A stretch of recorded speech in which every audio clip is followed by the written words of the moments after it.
In the last 12 months, over 30% of all internet users have used a VPN. Are they all super spies? Or do they know something you don't? Last time, we left our friend Alex at the coffee shop. He was smart enough to avoid the free Wi-Fi trap after learning about man-in-the-middle attacks. He used his phone's hotspot and was safe. But now he's paranoid. He's heard about a tool that can create a private magic tunnel for his data, one that can make him invisible even on that sketchy airport Wi-Fi. At Tellerus, we are creating secure private connections for global companies.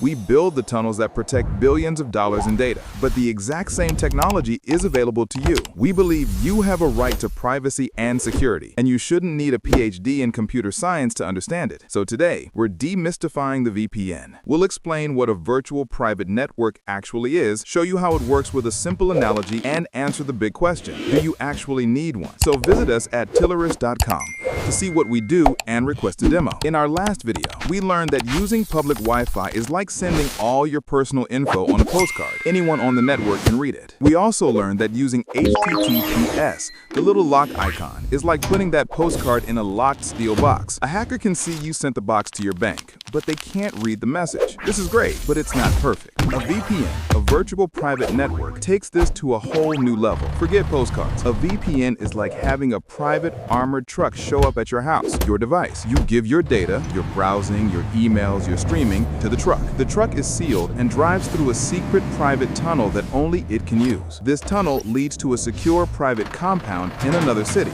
the VPN server. Once inside the compound, your data is taken out of the armored truck and sent to its final destination, the website you want to visit. When the website sends data back, it goes to the compound, gets put back in the armored truck, and driven through the secret tunnel directly to your device. This one simple process does two critical things. Security, because your data is in an armored truck inside a private tunnel, no one on your local network, the coffee shop hacker, can see what you're doing or where you're going. All they see is an armored truck. And privacy, because your data is exiting from the compound in another city, the websites you visit have no idea where you really are. They just see the address of the secure compound, the VPN server. It secures your data from prying eyes nearby and hides your identity from the websites you visit. Okay, let's ditch the analogy for a second. Here's what's happening on your device. Step 1, you open your VPN app on your phone or laptop and click connect. Instantly, your app builds a highly secure, encrypted connection to one of your VPN provider's servers. This server could be in Chicago,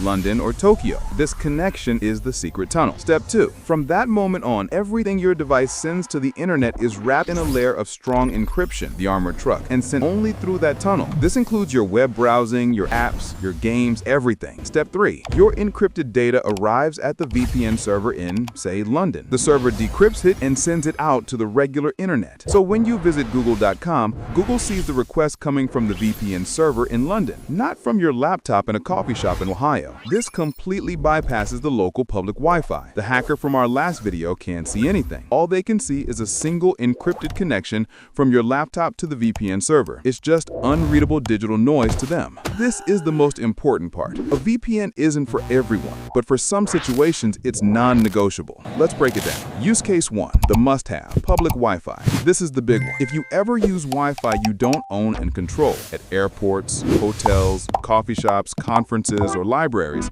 then yes, you absolutely need a VPN. This is what Alex needs. A VPN is the only way to guarantee that a man-in-the-middle attack will fail. Even if the hacker tricks you into connecting to his fake hotspot, all they will capture is encrypted gobbledygook. They can't see where you're going or what you're doing. It makes an insecure network secure. Use case 2, the should-have, home privacy. But I'm safe on my home Wi-Fi, right? From hackers, mostly, but from your internet service provider, not at all. Your internet service provider can see every single website you visit. It's a gold mine of data. In many countries, including the US, they are legally allowed to collect, package, and sell your browsing history to advertisers and data brokers. When you use a VPN at home, your ISP can't see anything. All they see is one constant stream of encrypted data going to a VPN server. They have no idea what websites you're visiting. If you don't like the idea of your internet service provider selling your private data, then yes, you should use a VPN at home. Use case 3, the nice to have, streaming and access. This is the most common marketing pitch. Because your internet traffic appears to be coming from the VPN server's location, you can make it look like you're in another country. This means that you can access streaming libraries from other regions, like watching a UK-only show from the US. It's also a critical tool for people in countries with heavy internet censorship,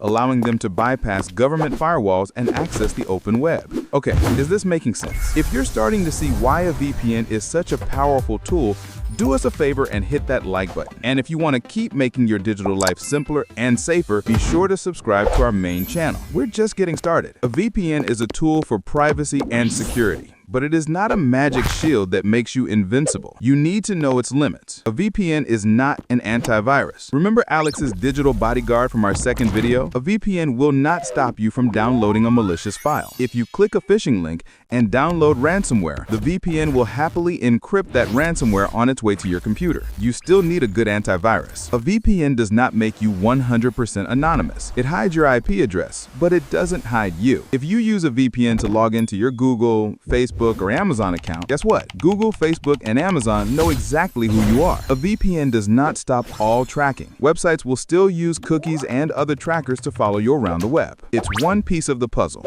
alongside your antivirus, the bodyguard, and your software updates, the armor. Let's review. Alex started with the firewall, the wall, added an antivirus, the bodyguard, and learned to apply software updates, the armor. In the last video, he learned that public Wi-Fi is a digital minefield. Today, he's found the solution, VPN, his private armored transport for the digital world. It gives him security by creating an encrypted tunnel, making him invisible on dangerous public Wi-Fi. It gives him privacy by hiding his real IP address, stopping his ISP and websites from tracking his location. It's not a magic bullet, but it's an essential tool for anyone who values their privacy in the modern world. Here's your action plan. If you ever use public Wi-Fi, you should get a reputable paid VPN. I say paid because free VPNs are a huge risk. If you're not paying for the product, you are the product. They are often as bad as your ISP, selling your data to stay in business. Look for a service with a clear, independently audited, no logs policy. Now, this entire time, we've been using one word over and over: encryption. We say a VPN encrypts your data, but what does that actually mean? How does a computer turn your email into unreadable gobbledygook and then back again? In our next video, we're going to break it all down.